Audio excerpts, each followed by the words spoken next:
now. Arthur Schlossbach. Arthur, dear Arthur, I have all my questions for him. Hi, Arthur. How are you? How is the family? You have to unmute yourself now.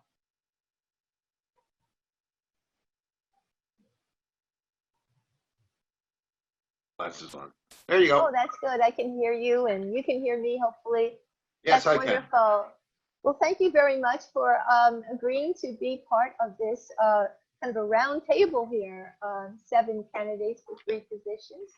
And I see you are, oh, you have a very nice website, by the way. It's arthur4citycouncil.com. Very easy. Yes, very easy, very direct. And you were Century 21. You have a business called Century 21 Schlossbach Realty, Belmar. Well, that's my family business. It will be 100 years old this year. It was started in 1921 in Bradley Beach. Wonderful. It did have an office in Asbury Park. It was my parents. It's ours. We don't really deal with it on a daily basis. I'm kind of semi-retired. I was in the hospitality business for almost 40 years. Amelia's Kitchen, Shrewsbury. That's one of 14 that I owned. Wow. AP I also started my first business in Asbury Park when I was in high school, in Asbury Park High School in 1970. What it was business on was Madison that? Avenue in the Savoy building. I opened about 3 months before the incident that happened on the 4th of July in 1970. Right, and, which we call the uprising.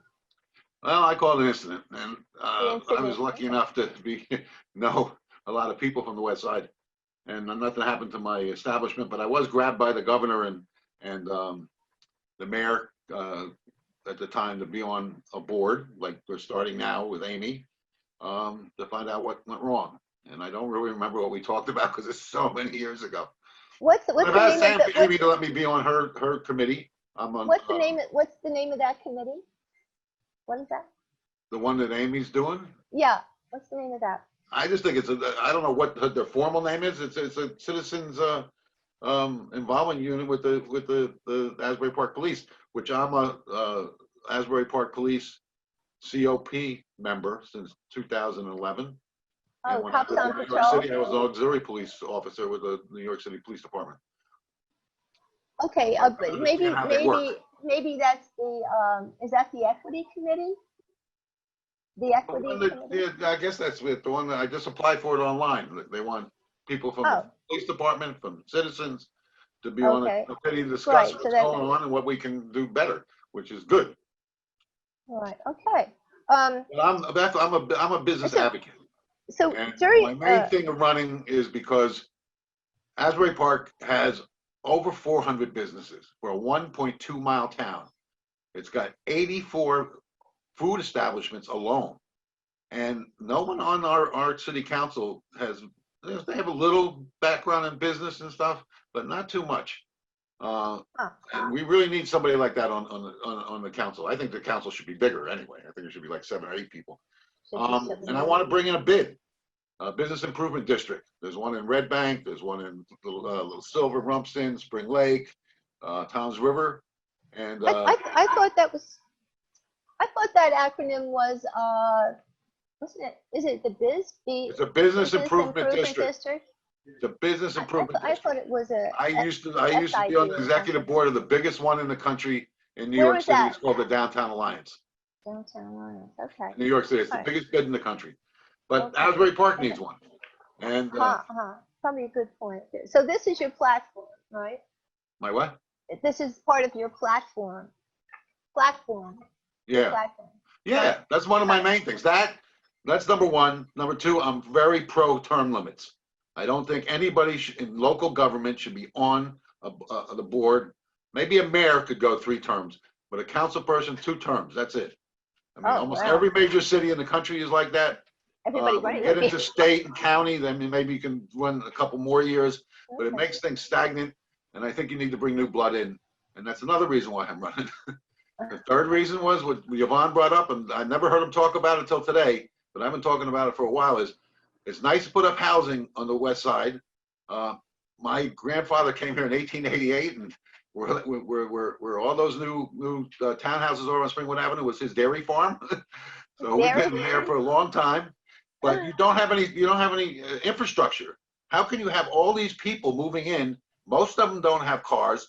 I took a cab from Kula Cafe to ShopRite. It was $18 round trip. Oh I took the same thing to Super X. We have to have a supermarket there. Maybe not a supermarket, a food market.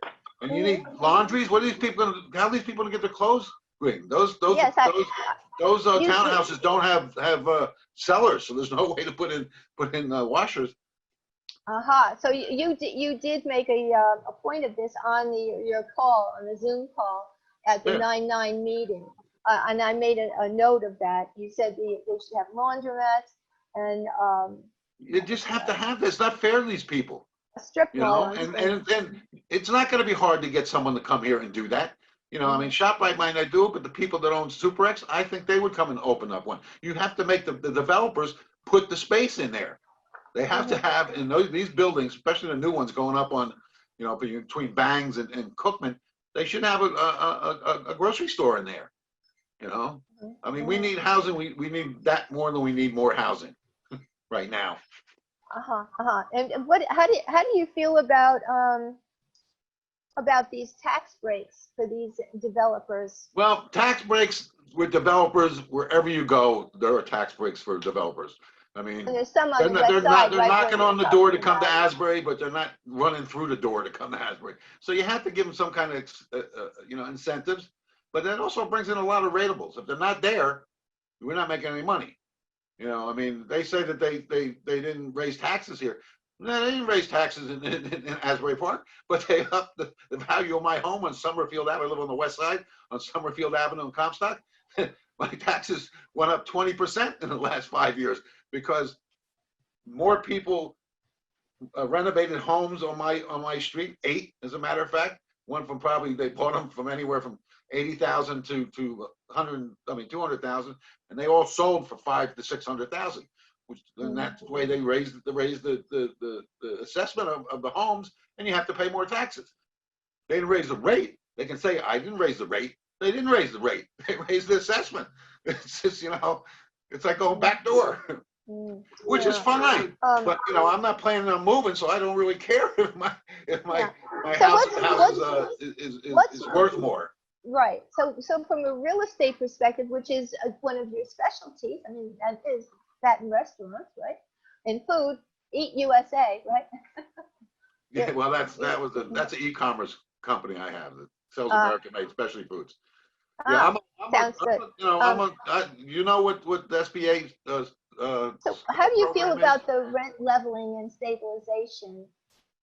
There's an ordinance, a draft ordinance that is circulating now. Well, the grassroots effort. Rent stabilization is traditionally in the United States for not low-income housing.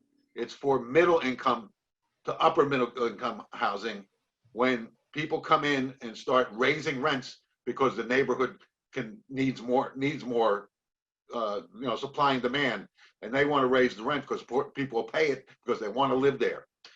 It's not has nothing to do with low-income housing. That's a totally different situation. Well, no, rent control. It doesn't assume that. I'll give you a perfect example. Have you read the ordinance yet? I haven't read the ordinance yet. You need to read that. I'll just give you a perfect example of rent control, where rent control could be used. I moved back down here in 2010. I had an apartment on 2nd Avenue in the Ocean. It was $850. That apartment right now is $1,800 because when I moved down here in 2010, everybody didn't want to come to Asbury Park. They didn't. This apartment building was half empty. Right now, it hasn't been empty for like 8 years now. And that's what happens. When more people want to come, the landlords want to make more money. I mean, that's their business. Right. But the problem is that there's absolutely no cap whatsoever on the market rate, so-called market rate apartments in those big construction projects that are vying for the 20% low income units. and Well, then I they mean, get you they know, get a that's lot up of to the, incentives that's for up to doing the it. city But the thing is, council. that's The right. city That's council right. has Well, to that's say, what. no, you can't buy this building unless you have 20%, No, no. whatever you want What to I'm make it, saying is 5% here. low income, Yeah, some right. 10% moderate But here, income. here's the issue. You know, we have 8 ordinances already at that house affordable housing ordinances. It was divided up that law into 8 ordinances. So we do have that. But what I'm saying is that's created a different problem, because when you have a big project that brings you under that, 20% housing, it's a good deal for them, because it gives them, if they want to go up 3 more floors, they're not going to have Go up 3 anybody more to floors. argue. They They get want to go up 3 3 more more floors. floors. You got to give me 3 more apartments Yeah. at a lower rate. That's Well, the way it works. it's 20%. It's 20%, okay, at the lower rate. But the problem is that the sky is the limit, literally the limit, for the market rate apartments, which is going to create this gap where there's no diversity in the community anymore. We need, So they're going to be rich we or need poor. middle income housing. Someone Thank that you. works in my restaurant and makes Yeah. $40,000 a year, which is, that's not bad money. That's not great money. They No. can't afford $1,800 a month rent. Exactly. So where are these people living? The people that make $12,000 a year get subsidized. They get food stamps. They get all these programs, but the people that make 40,000, they get nothing. Well, that's the thing. So those people are actually having to move out of town. They can't afford to stay here. Yeah, it's getting to the point they have to move out of the country because it's getting Yes, swayed nationwide. the entire East Coast, Really? at least. But Asbury Park is a great town, and when I was a kid, it technically was a better town. I mean, it's getting there now. It's now a gemstone. Where literally 10 years ago it wasn't. When I first opened the restaurant up in Shrewsbury, my customers were scared to come to Asbury, and that was in 2011. I've been here since '99. Now they're not. And People aren't scared to come here anymore, and we we have so many more businesses here than we had 10 years ago. Right, which have to be protected, as you said. So you said that your father had, was it your father or your grandfather? No, it's your father who had the store in the strip mall on Springwood Avenue. Yeah, he owned the strip mall where Manhattan Cleaners was. He had a real estate office with Frank Appleby with an insurance agency on Main Street and Madison Avenue. Huh, okay. And he had one in Belmar. And it got burnt down. And then he rebuilt it around the corner. So that's what happened to it? It burnt down, yeah. In 1970 on July 4th. Okay, so yeah. But he rebuilt around the corner. I don't think we paid for dry cleaning for years because we rebuilt and let demand from the Manhattan Cleaners come in. Oh, okay. Okay, but, so I mean, that's yesteryear. So why haven't you returned with a business in the West Side since then? As you say, why haven't I? That was. I'm not a developer. I'm in the hospitality business, retail business, and I mean I'm partners in a real estate agency, but real estate agencies aren't developers. They're a person that gets people, buyers and sellers together. Okay, so you were saying you're talking about these buildings that got burnt down was 50 years ago. That's what I just said. I was 16. You want me to go build a strip mall? I mean, my father did. He built another one, and it was there until they knocked it down for this project that they have on Bangs Avenue. So the Schlossbach did rebuild there. That was my question. But that's also 50 years ago. Yeah, but it remained there until when? Well, no, it was there. He sold it, and then it's where the Jamaican bar was, and Manhattan Cleaners went on Memorial Drive. They moved it around the corner on Memorial Drive, and it got knocked down, I guess, about 2 years ago for this new project that you have, the Madison Avenue, right? So Cookman Avenue, Bangs Avenue project. It was in there, one of those buildings.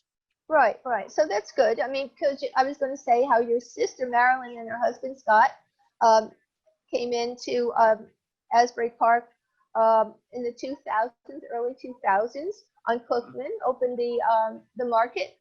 What's that My called? market in the middle. Yeah. Market in the Schlossbach middle, have which always was been here. adorable, and Langosta now, and Pop's Garage on the boardwalk.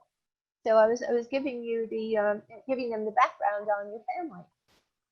Yeah, my family, they had 9 brothers and sisters on my father's side. They were lawyers and doctors, and they started Vitkin Hospital, and one of them was a state senator from Connecticut for 25 years, and Ike Schlossbach was an explorer.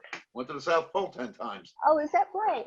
Oh, Yeah, it was a very famous guy. It's a fascinating Yeah, it was fascinating, and we were taught a certain way, and that's why we give back to the community. We're humanitarians, and in our little way we can. Giving you tacos or letting you use our businesses and do whatever we can, because that's just the way we were brought up. Yeah, and your sister actually teaches the kitchen help English when they're not English native speakers, and she's done a lot of community.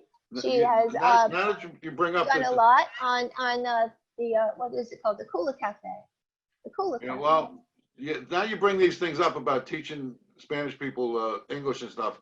I just want to bring one. If people are still listening to this, it's very, very, very important that everybody tells everybody in this town, this city, especially on the west side. I was working with the census, going door to door, recording people. Asbury Park got totally screwed in 2010. They only said we had 15,000 people live in this town. There was probably 18,000 because no one got counted. And the same thing's going to happen again if we don't get out there and get these people to go online before October 31st. Okay. They must have lost hundreds of thousands of dollars in federal aid in this city. Now, the Art Council had nothing to do with that because it was 2010. But if they don't get it, I've been telling them this for a month now. I just got an email today saying please do it. But they got to be sending this stuff every day, put lawn signs out. They really need this count. It's very, very, very important. That's more important than the rent stabilization stuff right now. Let's put everything else on the back burner and get everybody registered in this town. We need 18. It hasn't been below 17,000 people registered with the federal government since 1920. And we only had 15,000. And there must have been 18,000 there. And now there's even more people because of all the new immigrants that come in this town, the Haitians. There's some of those people from Egypt here now, and the Hispanics from Mexico and Central America. And we want to keep that diversity. So I'm going to very diverse. You're going to read that draft of the rent control. And they're very good, hardworking people. So I think we should end on that. Okay. And we'll go to Felicia Simmons next. All right. Thank you so much, Arthur. Sorry if I took over. Didn't let you ask a lot of questions. I just wanted to get my point out. There you go. Have a nice evening. You too, Arthur. Good luck with it.